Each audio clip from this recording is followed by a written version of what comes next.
नमस्कार छात्रों, हमारी 7वीं कक्षा की दूसरा पाठ दादी माँ की दूसरी कक्षा में आपका स्वागत है। हमने इसके पहले पढ़ा कि लेखक को अपनी दादी माँ, अपने दादी के माँ के साथ बिताया हुआ समय, यह सब बातें लेखक को याद आ रही है। उनका स्वभाव, उसी के बाद वो बीमार व्यक्ति की किस तरह ध्यान रखा करती थी, यह सब बातें हमने इसके पहले वीडियो में पढ़ी। अब हम इसके आगे देखेंगे। आगे लेखक बता रहे दादी माँ को गवई गांव की 50 किस्म की दवाइयों के नाम याद थे। गांव में कोई बीमार होता, उसके पास पहुँचती और वहाँ भी वही काम, हाथ छूना, माथा छूना, पेट छूना। और उसी के बाद आगे लेखक हमें बता रहे कि दादी माँ जो थी तो उसे गवई गांव की 50 किस्म की, अनेक प्रकार से गांव में जब पहले कोई व्यक्ति बीमार पड़ता था तो क्या किया जाता था, बीमार पड़ता था तो उसे जो आयुर्वेदिक जड़ी बूटी या अलग अलग जो घरेलू जो दवाइयाँ होती थी वह दी जाती थी।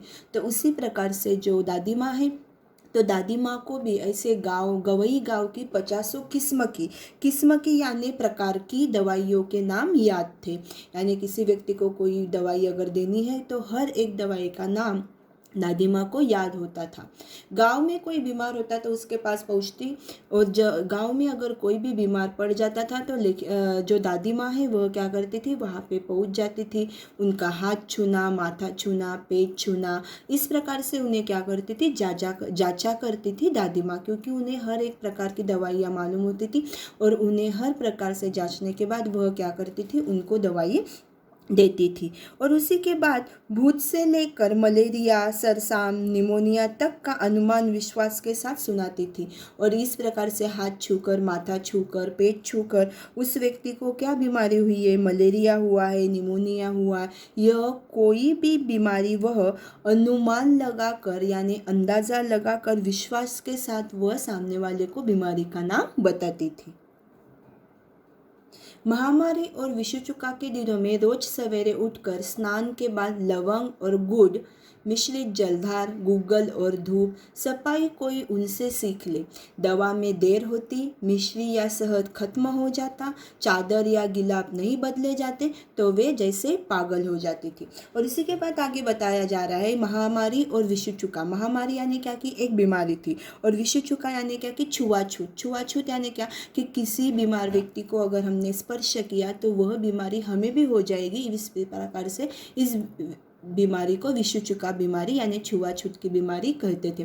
तो जब यह बीमारी आया करती थी तो उन दिनों वह क्या करती थी, रोज़ सवेरे जल्दी उठकर स्नान वगैरह अपना होने के बाद लवंग और गुड़ मिश्रित जलधार, यानी जो लवंग रहता है वह लवंग और गुड़ मिश्रित यानी क्या कि एक प्रकार से उसमें मिला हुआ जलधार, यानी गुड़ और लवंग मिश्रित यानी एकत्रित किया हुआ जल, गुग्गल और धूप, यानी इस प्रकार से गुग्गल और धूप भी वह क्या करते थे, लगाया करते थे। यानी जो बीमारी है उस समय वह क्या करते थे कि इस प्रकार से हर एक तरीके से बीमारी का ध्यान रखा करते थे। सफाई कोई उनसे सीख ले। और उसी के बाद जो साफ सफाई है तो सफाई की तरफ भी वह बहुत ध्यान देती थी। सफाई करना कोई भी उनसे सीख ले।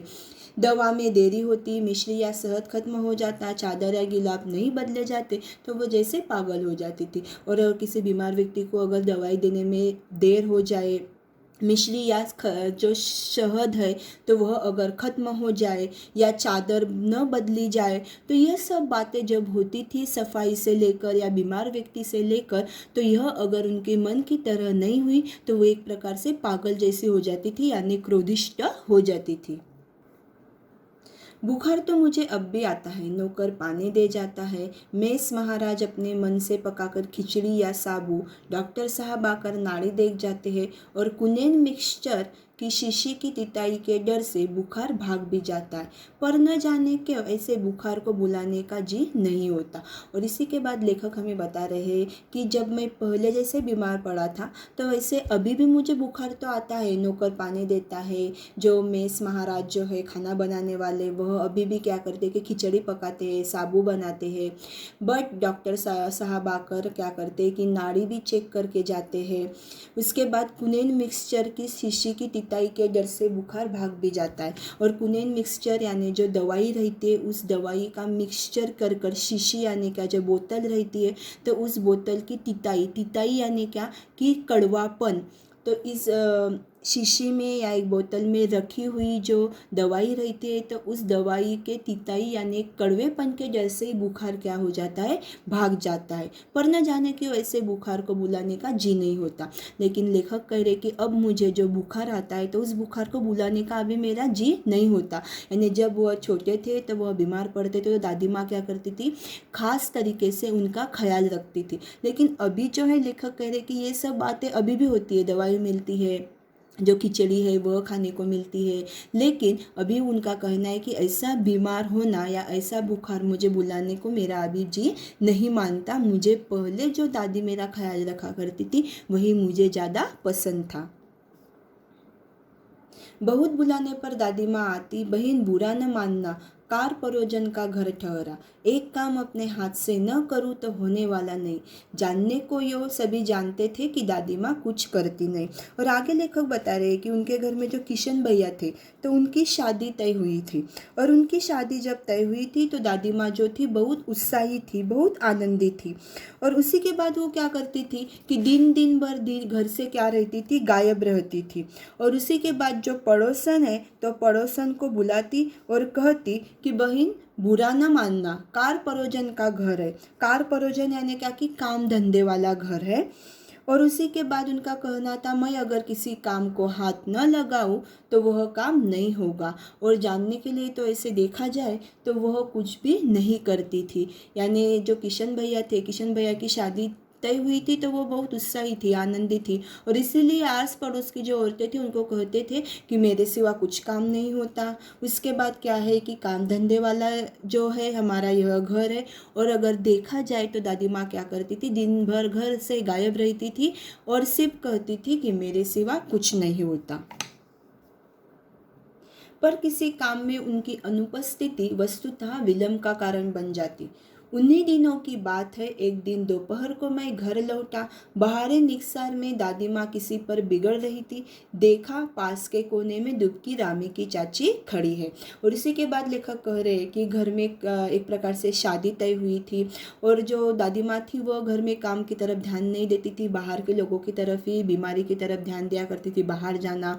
और उसी के बाद उनकी अगर किसी काम में अनुपस्थिति यानी गैर हाजिरी अगर हो जाती तो वस्तुतः विलंब का कारण बन जाती। विलंब यानी क्या कि देर। यानी दादी माँ क्या करती थी, खुद तो नहीं बट दूसरों से अच्छी तरीके से काम भी करवा लेती थी।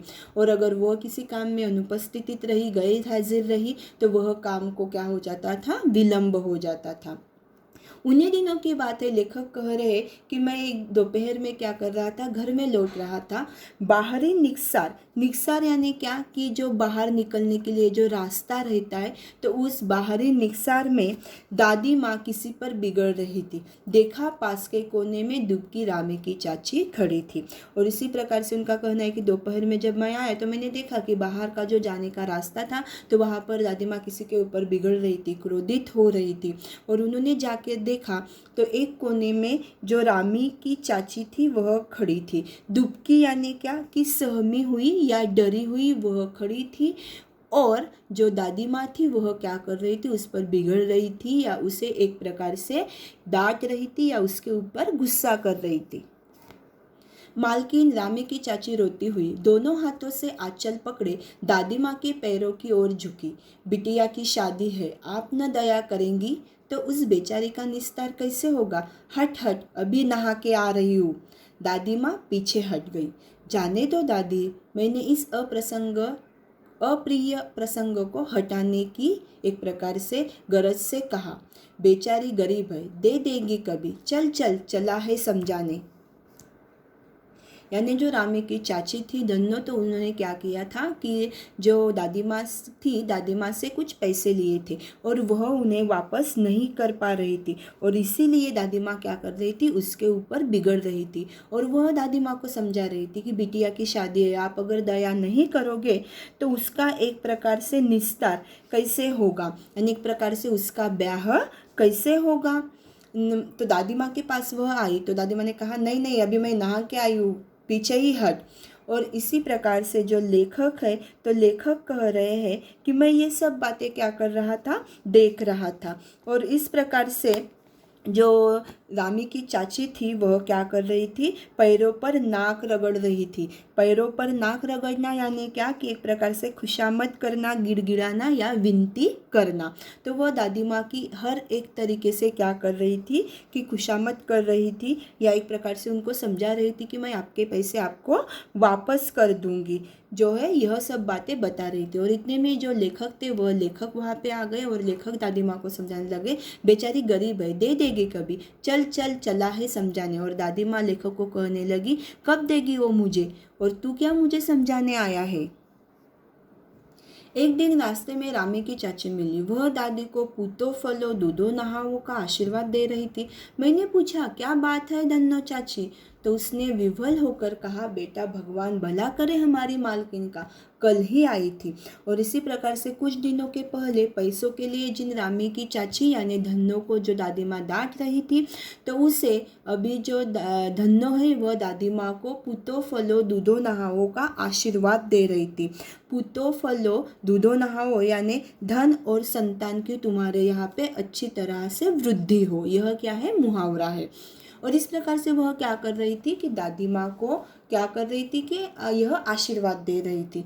और यह सब बातें हैं, यह सोचकर जो लेखक थे वह सोच में पड़ गए कि कुछ दिनों के पहले तो तुम दोनों क्या कर रहे थे, एक दूसरे से झगड़ रहे थे। तो धन्नो ने कहा, नहीं, हमारी मालकिन जो है वह अच्छी है, भगवान उसका भला करे, और वह कल ही मेरे यहाँ पर आई थी।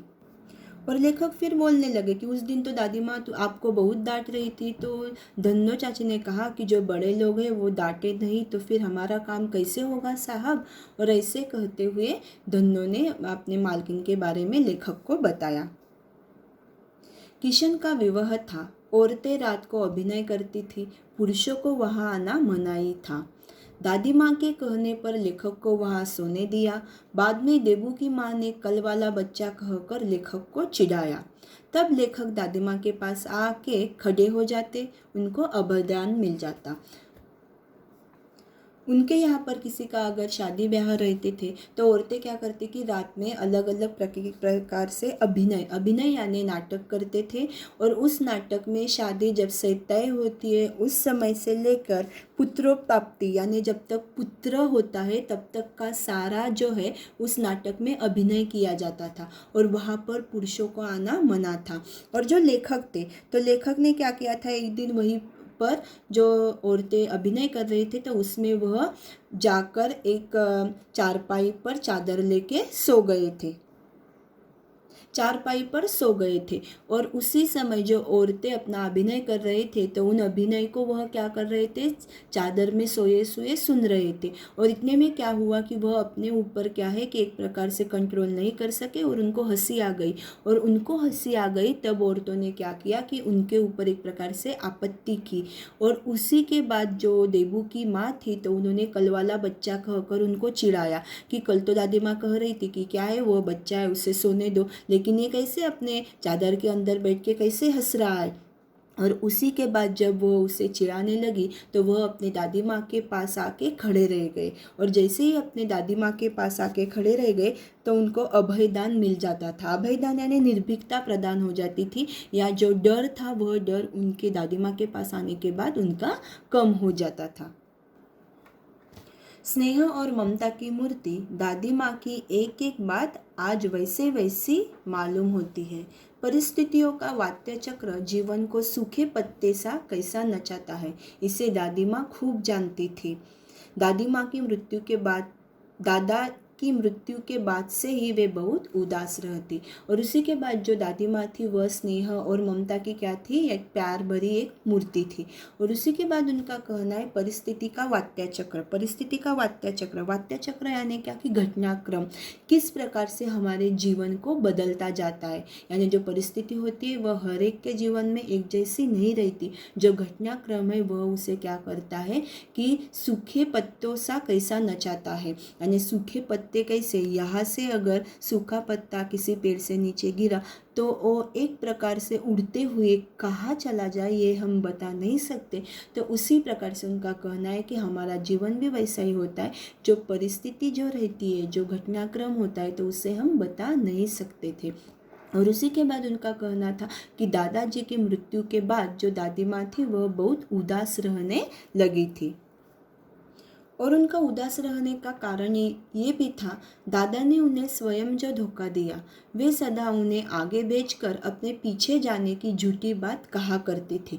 दादा की मृत्यु के बाद कुकुरमुत्ते की तरह बढ़ने वाले, मुंह में राम बगल में छुरी वाले दोस्तों की शुभ चिंता ने स्थिति और भी डावाडोल कर दी थी।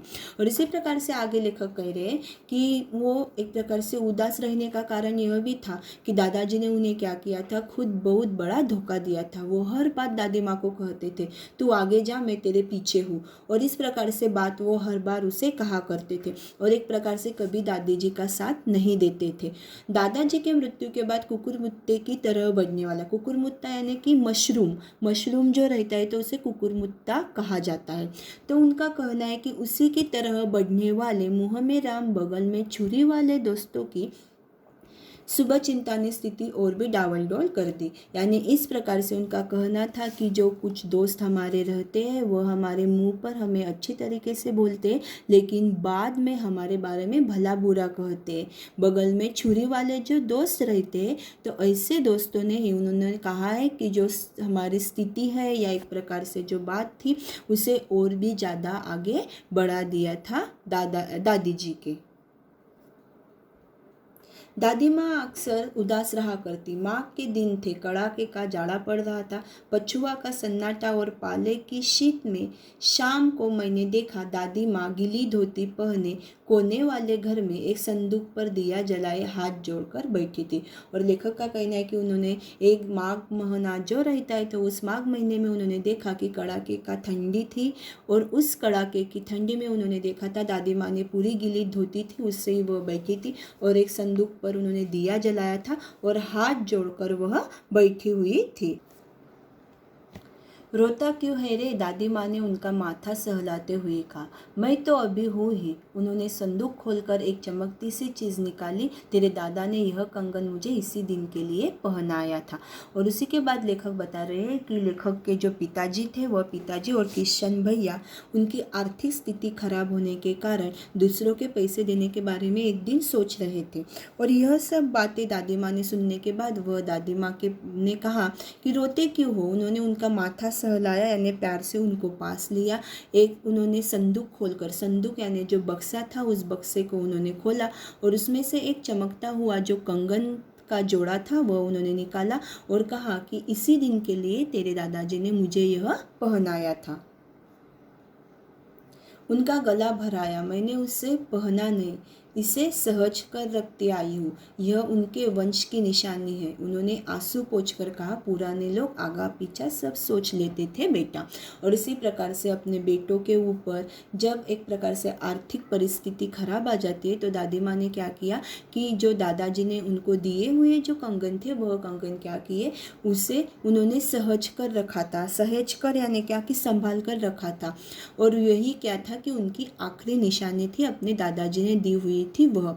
उन्होंने क्या किया कि आंसू पोंछकर कहा, पुराने लोग आका पीछा सब सोच लेते थे बेटा। यानी जो हमारे बुजुर्ग लोग रहते हैं तो वह क्या करते थे कि हमारा आने वाला समय कैसा होगा हमें मालूम नहीं, इसलिए वह क्या करते हैं कि हमारी कुछ बातें हमारे लिए संभाल के रखते हैं। और इसलिए दादी माँ ने भी समझाया कि यही बात के लिए मैंने यह कंगन क्या किया था, संभाल के रखा था। सचमुच मुझे दादी माँ शाप भ्रष्ट देवी सी लगी। धुंधली छाया विलीन हो गई। मैंने देखा दिन काफ़ी चढ़ आया है। पास के लंबे खजूर के पेड़ से उड़कर एक कौवा अपनी घिनौनी काली पाखें फैलाकर मेरी खिड़की के पास बैठ गया।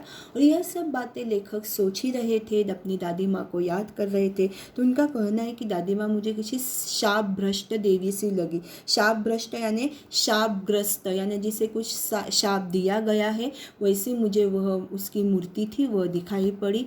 धुंधली छाया विलीन हो गई। धुंधली यानी क्या कि एक प्रकार से अस्पष्ट सी धूमिल जो छाया थी वह क्या हो गई, दादी माँ की धीरे धीरे विलीन हो गई, गायब हो गई। और मैंने कहा या उनका कहना है कि मैंने देखा कि जो दिन था बहुत बढ़ गया, आगे बढ़ गया था, काफ़ी चढ़ गया था, और जो एक कौवा था वह अपनी पंख फैलाकर लेखक के खिड़की के सामने आके बैठ गया। हाथ में अब भी किशन भैया का पत्र काँप रहा था। काली चींटियों सी कतारें धूमिल हो रही है। आंखों पर विश्वास नहीं होता। मन बार बार अपने से ही पूछता है, क्या सचमुच दादी माँ नहीं रही। और इसी प्रकार से जो लेखक थे उनको किशन भैया का पत्र मिला था, वह यह पत्र पढ़ रहे थे और सारी बातें जो है दादी माँ की सारी बातें याद कर रहे थे। और काली चींटियों सी कतारें, कतारें यानी एक प्रकार से जो पंक्तियाँ रहती है, जो लाइन रहती है वह, और धूमिल, धूमिल यानी अस्पष्ट सी वह हो रही थी सारी जो बातें हैं, तो वह लेखक को याद आ रही थी और लेखक की आंखों के सामने सारी की सारी जो बातें हैं वो अस्पष्ट सी हो रही थी। उनका कहना है, मेरा आंखों पर विश्वास नहीं हो रहा था, सारी बातें मुझे बार बार याद आ रही थी।